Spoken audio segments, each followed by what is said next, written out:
반갑습니다. 반갑습니다. 그동안 평안하셨습니까? 네. 예. 오늘은 전도서 7번째 강의입니다. 오늘의 주제는 억울한 자의 눈물 멈추게 할 수 없을까? 멈추게 해야죠. 예, 그렇죠. 오늘 본문 들어가기 전에 우리 지난번 6번째 강의 우리 다시 한번 복습하는 의미에서 누가 먼저 얘기 나눌까요? 예. 오늘 저부터 한번 해볼까요? 지난 시간에 세 종류의 시간에 대해서 예. 설명을 해주셨는데 하나님께서 누구에게나 사람들에게 공평하게 선물로 주신 1년 365일 하루 24시간 그 흘러가는 시간 그 크로노스를 주셨고 그 다음에 결단의 시간 카이노스 인간이 판단하고 결정을 담을 수 있는 적절한 시간을 주셨고 또 하나는 정말 중요한 영원한 시간 수직으로 다가오는 하나님의 시간을 말씀하셨는데 우리가 정말 하나님을 만날 수 있는 그 뭐라 그래야 되죠? 길을 열어주셨다.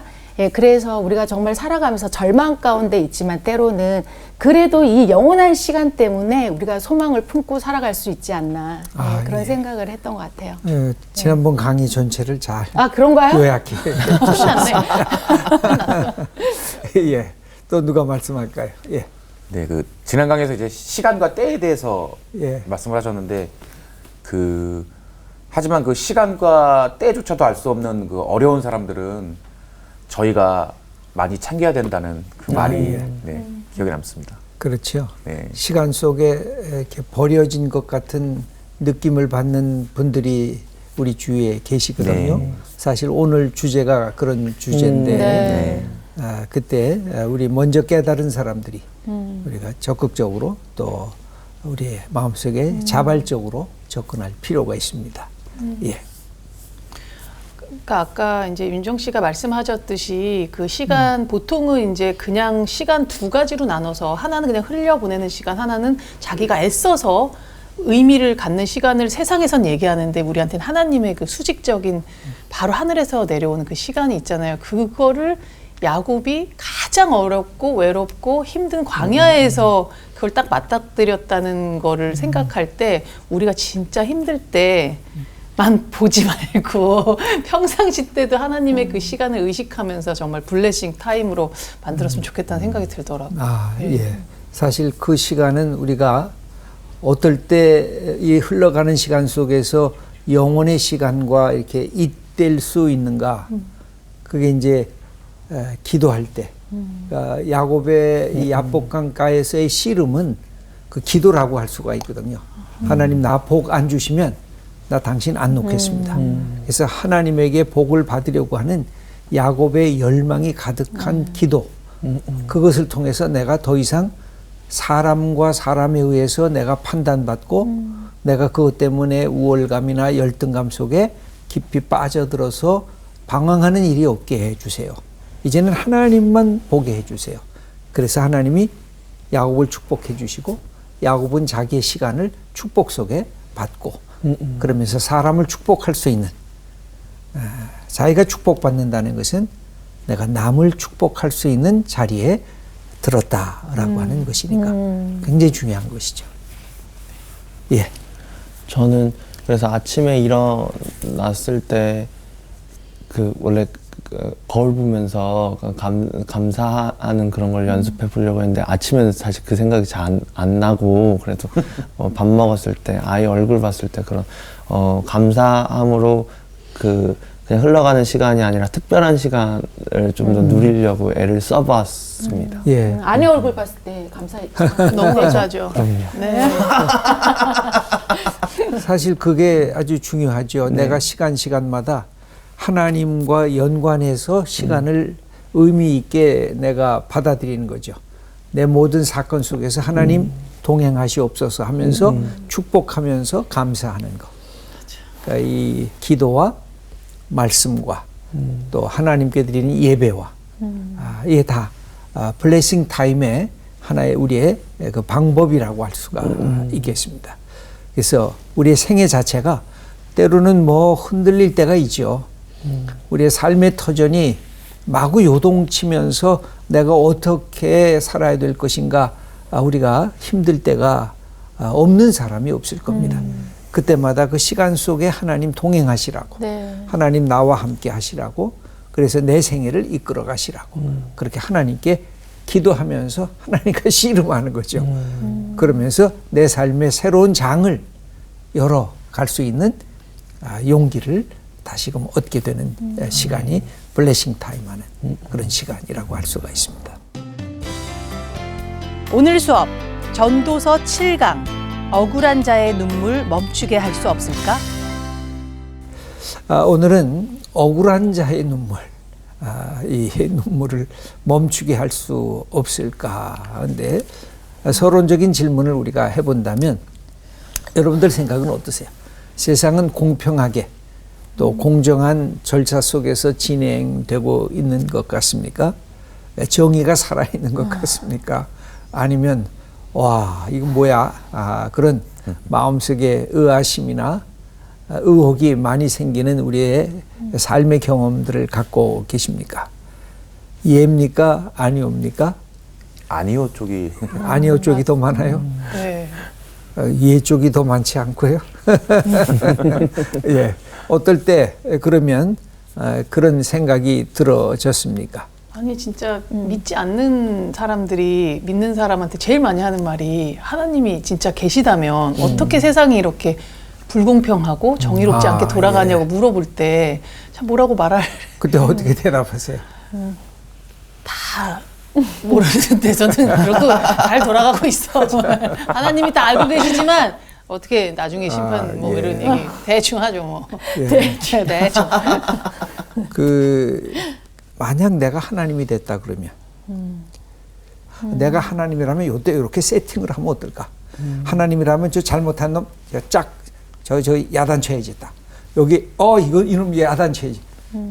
그러다 보니까 세상에 살아날 사람이 하나도 없더라고요. 내가 하나님의 공의를 갖고 그 칼을 내려치면 맞아. 와 벌써 그래서 죽었어요. 나도 위험해. 내가 이렇게 못돼도 하나님이 나를 계속 살려주시는 이 이유는 이것을 내가 사랑으로 더 이 삶을 변화시키고 개혁시키라고 하는 하나님의 선물이구나 하는 생각을 가질 때가 참 많았습니다. 하나님도 그런 성장해 나가는 보는 맛이 또 있을 것 같아요. 그렇죠. 네. 구약에서부터 신약까지 보면 하나님이 인간을 보면서 울화통을 진짜 많이 터뜨리시거든요. 네. 그런데 그 변화할 때 누군가가 하나님의 마음을 알고 딱 나타나면 맞아. 하나님이 너무 반가워하시는 거예요. 네. 너무 좋아하시는 거예요. 야, 이놈 내 마음을 안 해. 그런 사람이 바로 아브라함이었고 그런 사람이 바로 모세였고 다윗이었어요. 그런데 계속 꾸중 받으면서 그래도 그 마음 하나 때문에 하나님이 그를 계속 이렇게 사랑하시고 돌보시는 것을 볼 수가 있습니다. 네. 우리가 완벽해서 하나님이 우리를 사랑하는 것이 아니라 하나님이 우리를 하나님의 형상으로 만드셨기 때문에 우리를 사랑하는 것입니다. 그러면서 제가 또 이런 질문도 해봤는데 살면서 갑질을 당한 경험이 있는가? 있습니까? 네. 없는 사람 있을까? 없는 사람 다 없죠? 그렇지 뭐. 그럼 한번 제가 거꾸로 물어볼게요. 내가 갑질을 한 적은 있었습니까? 은연중에 있었을 것 같아요. 나도 모르게 했을 수 어떤 게 많이 기억이 돼요? 당한 거겠죠 예, 아무래도. 모든 게 당한 것만 기억이 되고 내가 한 것은 기억이 잘 안 돼요. 그러니까 특별히 학교 폭력 같은 경우, 맞아. 맞아. 그죠? 그런 지금 드라마도 이제 방영이 되잖아요. 네. 그게 뭐가 기억이 되냐면 그 사람은 내가 갑질을 하고 폭력을 한 사람은 기억을 못 해요. 나 언제 너 손도 안 댔는데. 근데 얻어맞은 기억이 나는 거거든요. 나를 모욕했던 그 욕설들이 기억이 나는 거거든요. 이게 어려운 부분이긴 한데 우리 삶에 이게 뭐가 없어서 그래요? 상대방을 존중해주는 인격적인 귀함을 이렇게 인정해주는 그런 마음이 없을 때 그 모든 것이 섭섭한 거예요. 그 모든 것이 내가 갑질을 당한 거예요. 내 남편이 나 갑이고 나는 을이야. 아니 내 아내가 갑이고 나는 을이야. 이것에 대한 끊임없는 우리의 삶에 이 무질서한 이 충돌이 우리를 괴롭히게 하는 것입니다. 그런 점에서 우리가 한번 이 땅에 정말 고통받는 사람들, 억울한 사람들이 있는가 한번 돌아볼 필요가 있습니다. 학대받는 사람들, 때로는 이유도 없는 것 같은데 때로는 그냥 억울하게 여러분 어린이 학대가 곳곳에서 일어나고 있지 않아요? 때로는 유치원에서도 일어나고 때로는 부모인데도 불구하고 자녀를 학대하는 경우들이 있습니다. 아이들에게 뭐가 없어요? 저항권이 없어요. 네. 여러분 아이들을 무조건 보호해 주는 이유가 뭐냐면 아이들은 저항권이 없어요. 그러니까 누군가가 보호를 하지 않으면 아이들은 성숙한 어른으로 자라날 수가 없습니다. 그래서 어린이는 그냥 이유 없이 그냥 무조건 보호해 줘야 할 대상입니다.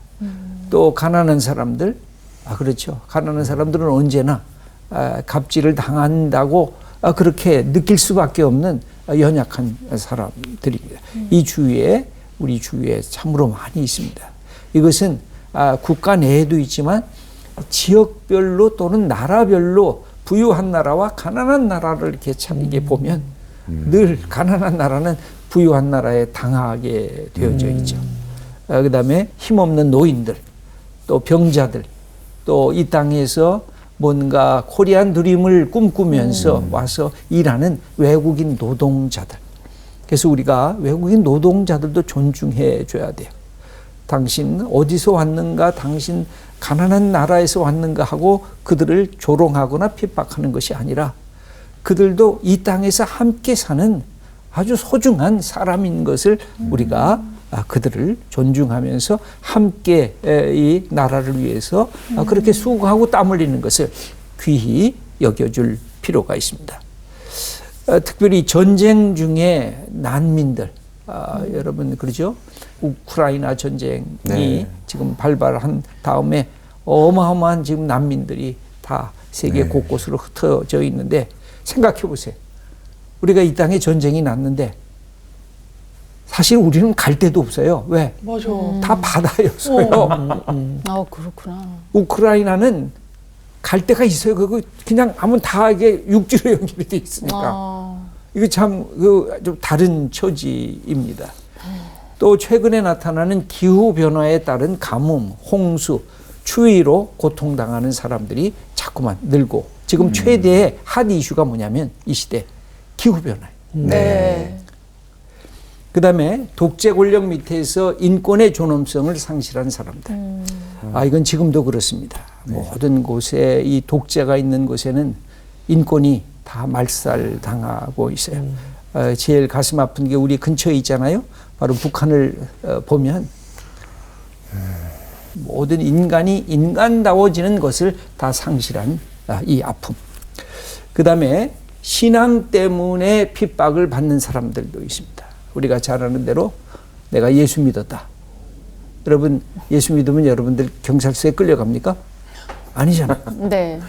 근데 북한에서 나 예수 믿는다 그러면 그걸 잡혀가지고. 이거는 진짜 그쵸. 아우지 탄광에 가서 죽음 앞에 설 수밖에 없는 그런 위협이 되는 거죠. 이게 또 다른 종교가 있는 곳에 가서 내 신앙을 고백해도 그런 위험성이 계속 나타나고 있는데 이 시대의 한계, 그것을 우리가 아주 뼈저리게 느끼고 있습니다. 그렇다고 하면 힘 있는 사람들이 도대체 어떻게 해야 될까요? 여러분 힘이 있잖아요. 그죠? 김복규 님도 힘이 있잖아요. 음악의 힘을 갖고 있고 가정에서 가정의 힘을 갖고 있고 우리가 다 힘이 있어요. 여기에 힘이 없는 분이 없어요. 근데 그 힘을 어떻게 활용할까? 항상 힘은 두 가지를 향해서 가야 돼요. 아주 단호한 그것을 통해서 뭔가 변화하고 개혁하고 좋아지는 방향을 향해서 내 힘이 사용되는 거. 그건 언제나 누구에게나. 그건 목사에게도 마찬가지고 모든 거예요. 내가 갖고 있는 힘이 하나님이 기뻐하시는 것을 향해서 변화시키고 개혁시키는 그 단호한 금이 있어야 돼. 또 반대로 뭐가 있어야 될까요? 고통받는 사람들, 연약한 사람들에 대한 국률함. 이 두 가지를 힘이 있는 사람들이 가져야 그 공동체가 변화되기 시작을 합니다. 네. 어디든지 그래. 가정도 그렇고 직장도 그렇고 학교도 그렇고 교회도 그렇고 정치도 그렇고 사회 이 모든 부분이 다 그래요. 근데 그렇지 못하면 거기에 고통받는 사람들이 생겨질 수밖에 없다는 것입니다. 그래서 그 다음에 여기에 학대받는 사람의 눈물을 이 전도자는 이야기하고 있습니다. 이 눈물이 언제 날까요? 억울함에 극이 도달하면 눈물이 쏟아지죠.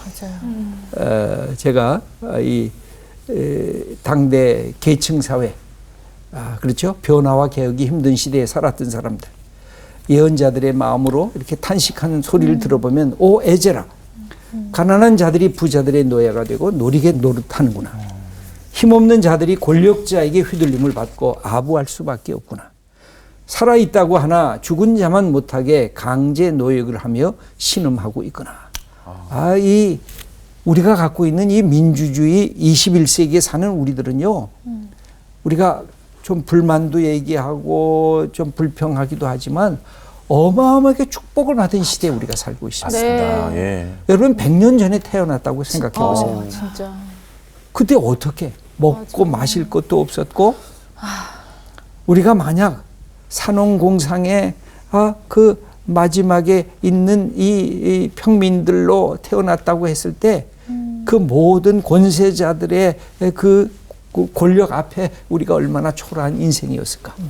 또 100년 전에 우리 여성들 정말 저는 한국의 이 여성 인권 아직도 우리 페미니스트들은 문제 제기를 많이 하지만 아직 연약한 부분이 분명히 있죠.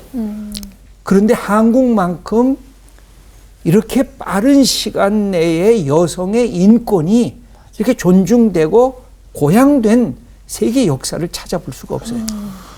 이건 한국의 아주 독특한, 그리고 이제는 여성들이 자기 얘기뿐만 아니라 모든 것을 주도할 수 있는 그런 자리까지 나가고 있다는 사실은 저는 굉장히 의미 있는 하나의 역사의 변화라고 생각을 할 수가 있습니다. 그런데 이런 것에 지금도 있는 불의, 지금도 있는 거짓, 지금도 있는 차별, 이런 것들이 어디까지 나타나느냐면 전도서 3장 16절 말씀 우리 홍가람님 한번 읽어주세요.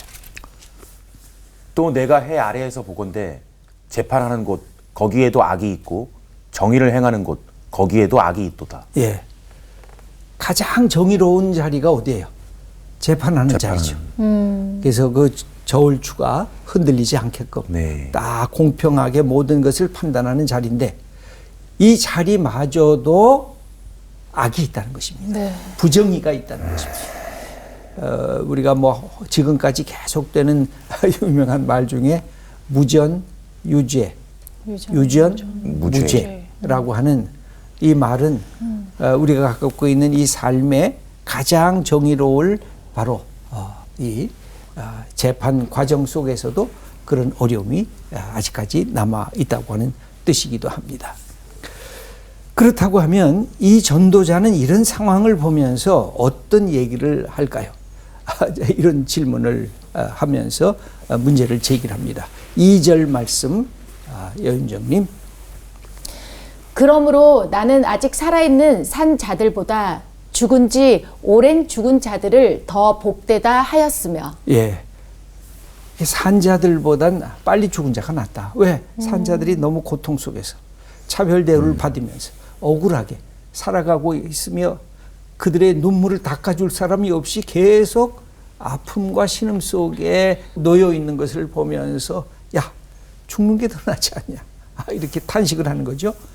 3절을 안수진님이 읽어주시죠. 이 둘보다도 아직 출생하지 아니하여 해 아래에서 행하는 악한 일을 보지 못한 자가 더 복되다 하였노라. 예, 아예 태어나지도 않은 자. 누구의 이 그 탄식이 기억이 되느냐면 욥의 탄식이 이런 탄식을 하죠. 또 에레미야가 네. 이런 탄식을 합니다. 그러니까 너무 고통이 극심하니까 죽은 자가 더 낫지. 아니 아예 태어나지도 않고 나를 태어날 때 하늘이 컴컴해져서 내가 그냥 유산으로 그냥 인생을 이 해도 보지 않고 사라져 버렸으면 이런 탄식하고 같은 아주 암울한 자기의 신세를 그렇게 고통스럽게 그렇게 한탄하는 그런 모습이라고 할 수가 있습니다. 근데 실제로 그렇다면 전도자는 이 살아있다는 것을 무의미하게 생각했을까요? 여러분 어떻습니까? 전도서를 쭉 읽어보면서 살아있음이 그런 값어치 없으니까 아예 살아있지 않은 게 좋겠다. 그렇게 이야기하지는 않습니다. 뭘 보고 아느냐면 전도서 9장 4절에 정반대의 이야기가 기록이 되어 있는데 김복규님. 모든 산자들 중에 들어있는 자에게는 누구나 소망이 있음은 산 개가 죽은 사자보다 낫기 때문이니라. 예. 누가 소망이 있어요? 살아있는 자에게 소망이죠. 여러분 내가 이렇게 호흡을 한다고 하면 항상 뭘 느껴야 돼요? 나는 아직 살아있구나. 살아있다. 나는 소망이 있구나. 그리고 산 개가 무엇보다 나아요? 죽은 사자보다 낫죠. 여러분 죽은 사자 택할랍니까? 아니면 산 개를 택할랍니까? 산 개가 낫다는 거죠. 네. 내가 비록 지금 초라하게 사는 것 같아도 살아있음 자체가 이게 소중하다는 이것을 설명하고 있는 것입니다. 그래서 이 시인은 뭐라고 표현하냐면 1절을 한번 우리 홍가람님 읽어주시죠. 네. 내가 다시 해 아래에서 행하는 모든 학대를 살펴보았도다. 보라, 학대받는 자들의 눈물이로다. 그들에게는 위로자가 없도다. 그들을 학대하는 자들의 손에는 권세가 있으나 그들에게는 위로자가 없도다. 예, 이 전도자가 고통받는 이유는 뭘까요? 학대받는 자들이 있는 것까지는 이해를 하겠는데 뭐가 없어요? 그들을 위로할 사람이 없다는 것입니다. 근데 학대하는 사람도 사실은요 위로자가 없어요. 왜 그럴까요? 왜 남을 학대할까요? 위로를 못 받아서. 옛날에 내가 당했던 거 생각하니까. 옛날에 내가 모욕당했던 거. 너도 한번 당해봐만 이제 내가 힘이 있어. 내가 그동안 눌려 살았던 거. 그러니까 자기가 완전한 위로를 받으면요 힘이 있을 때 남한테 너그러워지는데 자기가 그런 위로를 받지 못한 상태에서 힘을 얻게 되면 그것이 돈의 힘이든 권력의 힘이든 뭐라고 돼요? 지식의 힘이든 너하고 나하고 같이 않지. 그러면서 상대방을 무시하고 조롱하고 학대하는 거예요. 여러분 학대하는 사람 어떤 사람이 몹쓸 사람 있잖아요. 상사인데 그럼 한번 꼭 보세요. 그 사람의 과거에 뭔가 깊이 얻어맞은 경험들이 있어요. 상처난 경험들이 있어요. 네. 그러니까 그것을 다시 되풀이하는 거예요. 누구한테? 힘없는 사람한테. 자기 밑에 사람한테. 그래서 그 사람에게도 위로자가 없어요. 또 누구에게도 위로자가 없어요. 고통받는 사람에게도 위로자가 없어요. 이게 이 전도자가 너무 가슴 아파하는 것입니다. 그래서 이것이 변화가 돼야 되는데 누구로부터 변화가 돼야 돼요? 힘 있는 사람들이 변화하기 시작해야 되는데 힘 있는 사람이 힘을 가지면 남을 억누르고 남을 학대하려고 하니까 변화가 안 생기는 거예요. 네. 그래서 이것이 좋은 지도자를 만난다는 게 왜 축복이냐면 좋은 지도자가 갖고 있는 것은 그런 문제를 알고 힘 있을 때 그것을 바꿔놓기 시작을 하는데 지도자가 되어서 권력을 한번 잡으면 자기 권력 보존에만 관심이 있으니까 백성들이 어떻게 살든 국민들이 어떤 고통을 당하든 관심이 없어지고 권력만 추구하려고 가다가 무너지는 그런 것을 우리는 이 세계 역사 속에 얼마나 자주 만나보았는지 모릅니다. 이것이 안 무너지니까 뭐가 일어나요? 혁명이 일어나요. 네. 무력혁명이 일어나고 시민혁명이 일어나고 문화혁명이 일어나고 교육혁명이 일어나요. 그래야 시스템이 겨우 변화되기 시작하기 때문에 그렇습니다. 그러면 여기에 전도자는 수동적 해결자고 그 다음에 하나님은 능동적 해결자입니다. 왜 수동적 해결자라고 했느냐면 그 시대의 문제점을 드러내기 때문에. 네. 모든 해결은 어디에 있어요? 문제점을 드러내는 거. 내가 고통받을 때 내 이 고통이 어디서부터 왔는가? 내가 우울해질 때 내가 왜 우울해졌는가? 내가 이렇게 실망하고 좌절하려고 했을 때 내가 이것을 왜 이런 경험을 하면서 문제를 갖고 있는가? 이걸 아는 것. 그게 해결의 시작이에요. 전도자가 이 사실을 알면서 이것을 터뜨리고 있습니다. 그런데 진정한 위로자가 없어요. 근데 제가 구약성경과 신약성경을 쭉 살펴보면서 너무나 감사한 것은 하나님은 위로자 중에 위로자예요. 네. 아무리 슬프고 아무리 탄식을 할 때 하나님을 우리가 다시 찾아야 할 이유가 여기에 있어요. 저는 성경 구약을 볼 때 가장 저에게 깊이 들어왔던 그 하나님에 대한 이해가 바로 뭐였냐면 나는 고아와 과부의 하나님이다. 이 선언. 저는 그것이 와 정말 감격스럽게 들어왔어요. 여러분 내가 하나님이요 나는 부자의 하나님이야. 나는 권력자의 하나님이야. 그렇게 얘기했을 것 같은데 우리 하나님은 반대로 얘기를 하신 거예요. 나는 고아 그냥 탁 치면 그냥 쓰러진 과부 아무런 권리와 능력이 없는 그런 사람의 하나님이시다라고 하는 것이 너무나 감격스럽게 들어왔습니다. 우리가 기독교가 이걸 잃어버렸어요. 하나님은 고아와 과부를 불쌍히 여기시는 하나님이라는 사실을 놓치고 있어요. 그래서 성경을 보니까 우리 하나님이 얼마나 멋지고 고마우신 위로의 하나님인가 하는 것이 제게 들어왔는데 여러분하고 함께 나눠보려고 합니다. 이사야 40장 1절 너희의 하나님이 이르시되 너희는 위로하라 내 백성을 위로하라. 예, 여기 하나님이 이스라엘 백성이 바벨론 포로가 다 끝나가면서 이스라엘 백성을 다시 회복시키실 때 40장부터 분위기가 싹 바뀝니다. 그러면서 하나님이 이사야에게 하시는 말씀이에요. 너희는 위로하라. 내 백성을 위로하라. 다시 희망을 갖게 해라. 그동안 너무 고통당했다. 너무 억울한 눈물 속에 그 속에서 젖어 있었다. 그들을 일깨워라. 이사야 51장 12절 안수진이 너희를 위로하는 자는 나 곧 나이니라. 너는 어떠한 자이기에 죽을 사람을 두려워하며 풀같이 될 사람의 아들을 두려워하느냐. 예, 너희를 위로하는 자는 누구요? 나. 이게 옛날 번역엔 나연을 너희를 위로하는 자는 나연을 그랬어요. 내가 너희를 위로할 자지 누가 너희를 위로할 것이냐. 그러면서 하나님의 위로를 이렇게 선포하시는 우리 멋진 위로의 하나님이십니다. 그 다음에 두 번째는 이를 실천하기 위해 오신 하나님의 아들 예수님이십니다. 마태복음 11장 28절 김복윤님. 수고하고 무거운 짐진 자들아 다 내게로 오라. 내가 너희를 쉬게 하리라. 예, 예수님이 하신 말씀은 네 마음속에 짐이 있느냐? 네 마음속에 아픔이 있느냐? 다 와. 내가 너희를 쉬게 한다. 기독교는 마지막 목표가 뭐라고요? 쉼이에요. 창조의 마지막 목표가 쉼이고 샬롬이에요.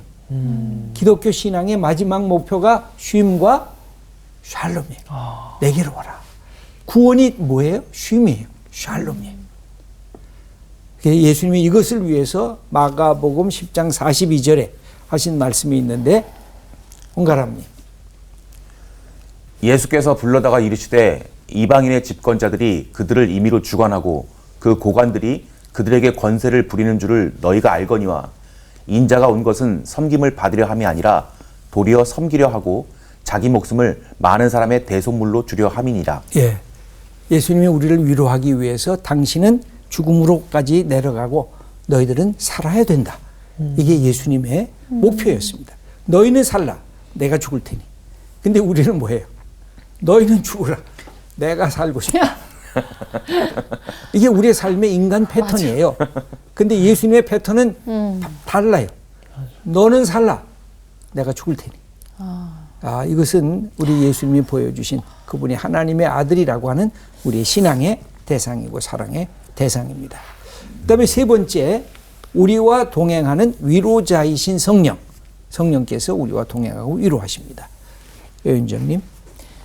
내가 아버지께 구하겠으니 그가 또 다른 보혜사를 너희에게 주사 영원토록 너희와 함께 있게 하리니. 예, 성령께서 우리를 위로하시는데 보혜사, 이 보혜사라는 게 카운셀러, 상담자 또는 컴포터, 이 위로자라는 뜻을 지니고 있습니다. 그러니까 성령을 우리가 구하시는 것은 성령이 우리를 위로해 주시는 분이기 때문에 그렇습니다. 네 번째로 마지막을 붙들고 우리의 눈물을 닦아 주시는 하나님. 모든 눈물을 그 눈에서 닦아주시니 다시는 사망이 없고 애통하는 것이나 곡하는 것이나 아픈 것이 다시 있지 아니하리니 처음 것들이 다 지나갔음이러라. 예, 우리가 마지막에 하나님 앞에 서게 되면 하나님이 우리의 눈물을 너 얼마나 힘들었니? 너 억울한 일 많았지? 너 고생 많았다. 그러고 어떻게 해요? 우리의 눈물을 그 눈에서 닦아주신다. 이게 마지막 위로자. 그렇죠? 하나님께서 마지막 위로자로 우리에게 다가오시는 것. 그러니까 이 땅에서 비록 때로 힘들고 어려운 일이 있을 때라도 이걸 이겨 나가는 그 힘을 가질 필요가 있습니다. 여기 제가 눈물이라고 하는 김현승의 시를 한번 여러분들하고 가끔 시를 좀 너무 좋아요. 주려고 하는데 이 시 누가 읽을래요? 제가 읽겠습니다. 예, 김보균님 읽어주시죠. 눈물, 김현승. 덜어는 옥토에 떨어지는 작은 생명이고저 흠도 티도 금가지 않은 나의 전체는 오직 이뿐. 더욱 값진 것으로 드리라 하올제 나의 가장 나아종 지닌 것도 오직 이뿐. 아름다운 나무의 꽃이 시듬을 보시고 열매를 맺게 하신 당신은 나의 웃음을 만드신 후에 새로이 나의 눈물을 지어주시다.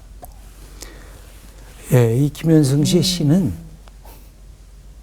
본래 사랑하는 아들이 먼저 떠나갔습니다. 그래서 그것을 신앙 안에서 가슴 깊이 그 눈물을 머금고 그것을 견디면서 눈물이 옥토에 떨어지는 작은 생명이다라고 그렇게 선언하고 여기 나의 가장 나아종 지닌 것도 오직 이뿐. 이 나아종이라는 게 나중을 시어로 바꾼 거예요. 가장 마지막까지 지닌 것도 이뿐. 바로 눈물이죠. 이 아름다운 나무의 꽃이 시듬을 보시고 열매를 맺게 하신 당신은 나의 웃음을 만드신 후에 이 웃음이 아름다운 꽃이에요. 근데 그 웃음조차도 시들어가지요. 그런데 새로이 나의 눈물을 지어주시다. 눈물은 그 열매라고 할 수가 있습니다. 하나님은 우리에게 고통을 이렇게 견디게 하기 위해서 뭐를 주셨을까요? 눈물을 각자에게 주셨어요. 그래서 필요할 때 눈물을 흘리시는 게 좋아요. 네. 눈물을 막 참는 것보다 내가 화가 난다, 내가 억울하다, 내가 슬프다, 내가 애도한다. 그냥 눈물을 흘리시는 게 좋아요. 그 눈물을 흘림으로 하나님이 그 눈물을 통해서 우리를 위로해 주세요. 우리를 견디게 해주시고. 제가 여러분 시편 56편 8절을 한번 다 찾아보시면 좋을 것 같아요. 시편 56편 8절. 홍가람님 한번 읽어주실래요? 나의 유리함을 주께서 계수하셨사오니 나의 눈물을 주의 병에 담으소서. 이것이 주의 책에 기록되지 아니하였나이까. 예, 여기에 아주 흥미로운 표현이 나옵니다. 나의 눈물을 주님의 병에 담으소서. 내 눈물이 왜 흘리는지 아시고 그 눈물을 주님께서 담아주셔서 내 삶에 참여하시고 개입해 주옵소서. 그래서 이 억울한 자의 눈물뿐만 아니라 우리도 그 눈물을 흘리잖아요. 그 눈물 속에서 억울한 자의 눈물은 우리가 닦아주고 멈추게 하고 우리가 흘리는 눈물을 통해서 하나님의 사랑의 역사가 풍성하게 나타나는 것. 이게 전도자가 고통받고 있지만 우리는 신약을 통해서 예수님을 통해서 보니까 훨씬 더 넓은 세계를 볼 수가 있습니다. 네. 그래서 마지막 적용하기, 위로자가 없는 현실의 문제를 직시하는 담대한 안목이 내게 있는가. 이 시대에 어디에 고통과 어디에 억울한 자들이 눈물을 흘리는가. 이것이 우리 주위에 있습니다. 그것을 볼 수 있는 눈을 가진 사람들이 아주 귀한 사람들입니다. 그 다음에 두 번째, 나는 어떻게 위로자가 될 수 있는가.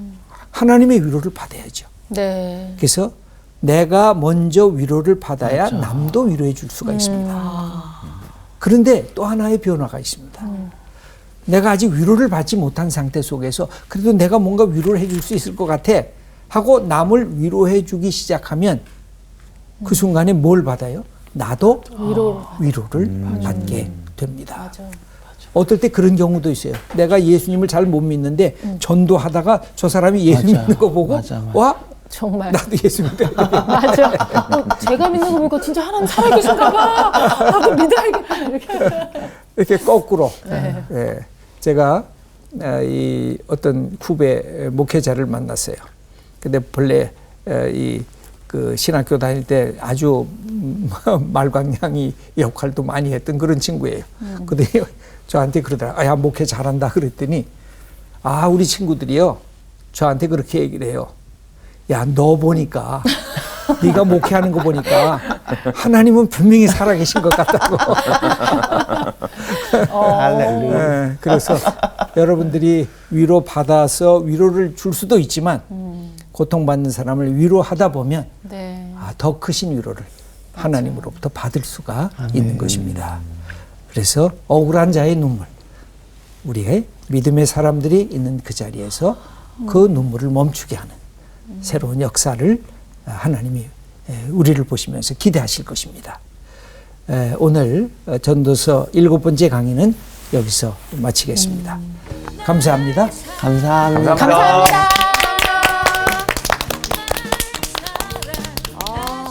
왜 이렇게 위로가 되는 맞아요. 그러니까. 눈물이 막 맞아요.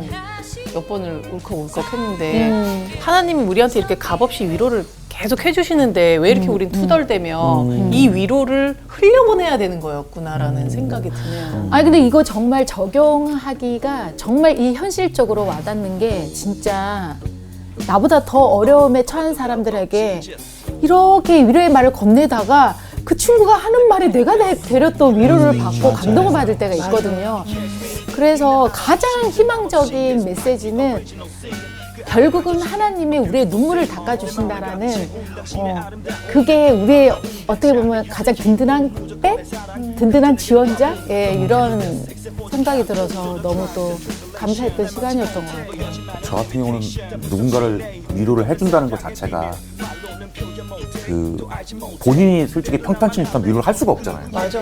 예, 내가 지금 엉망인데 남을 위로할 수가 없잖아. 참 잘 살아야겠다 이런. 저는 그 갑질하는 그 사람들도 위로를 못 받았다는 말이 참 마음에 계속 남더라고요. 그래서 그 학교 다닐 때 되게 그 날카로운 선생님을 이 기억이 나는데 저분은 왜 저렇게 학생들한테 날카로우실까 그렇게 생각했는데 그 전 학생들한테 상처를 받으셔서 그런다는 걸 그런 생각이 들더라고요. 그래서 내가 뭐 위에 있건 아래에 있건 나의 행동을 통해서 다른 사람들이 그렇게 갑질하는 사람으로 변할 수도 있고 위로하는 사람으로 변할 수도 있구나라는 생각이 들어요. 맞아. 네. 우리가 잘해야 된다. 우리가 위로자가 됩시다. 네. 그러니까 잘 살아야 돼.